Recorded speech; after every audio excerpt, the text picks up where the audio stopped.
క్రీస్తులాట్ మత్తయి సువార్త 28వ అధ్యాయం 16వ వచనం. 11 మంది శిష్యులు యేసు తమకు నిర్ణయించిన గలిలయలోని కొండకు వెళ్ళిరి. ఆమేన్.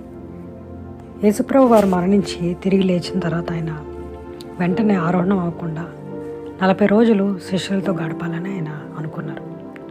ఆఖరిగా ఇంకా ఆయన ఆరోహణం అయిపోయే సమయంలో ఆయన వచ్చి తన 11 మంది శిష్యులతో చెప్తారు, పలానా గలిలీ అనే కొండ అక్కడికి వెళ్ళమని చెప్తారు. శిష్యులు 11 మంది తప్పనిసరిగా అక్కడికి వెళ్ళి యేసుప్రభు వారిని కలవడానికి వాళ్ళు వింటారు, వాళ్ళు ఆయన్ని ఒబే చేస్తారు.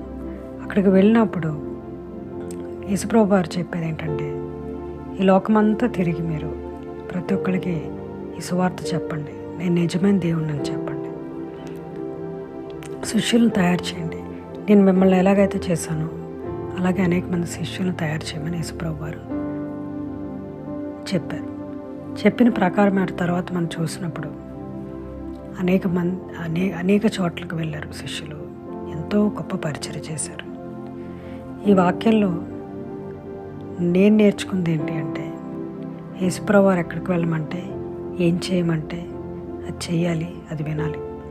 మన పిల్లలు మనం చెప్పిన పని చేయకపోతే మనకు చాలా బాధ వేస్తుంది, కొన్నిసార్లు చాలా కోపం వస్తుంది. కానీ వాళ్ళు విన్నప్పుడు మనం ముందుగానే వాళ్ళకి ఇదైతే మంచిది, ఇటు వెళ్తే మంచిది, ఇది చేస్తే బాగుంటుంది వాళ్ళకి అనుకుని వాళ్ళకి చెప్తాం. ఎప్పుడైతే అది విన్నారో, అది వాళ్ళు విన్నప్పుడు దాని మంచి ప్రతిఫలం వాళ్ళు చూస్తారు. అలాగే యేసుప్రభు వారు మరి చెప్పినట్లు మనం చేయగలుగుతున్నామా, ఆయన ప్రతిఫలాన్ని మనం పొందగలుగుతున్నామా? ఆమేన్.